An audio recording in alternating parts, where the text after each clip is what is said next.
You ask Tiger to calculate. This deals with linear inequalities with one unknown. The final result is x greater than -8/5 greater than -13/5. Let's solve it step by step. Group all constants on the right side of the inequality. Subtract 16 from both sides.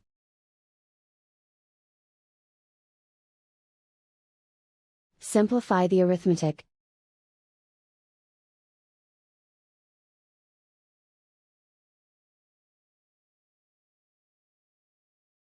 Isolate the x. Divide both sides by 5.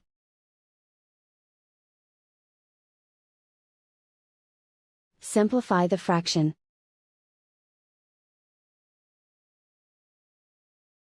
Plot the solution on a coordinate grid. And so the final result is x greater than -8/5 greater than -13/5.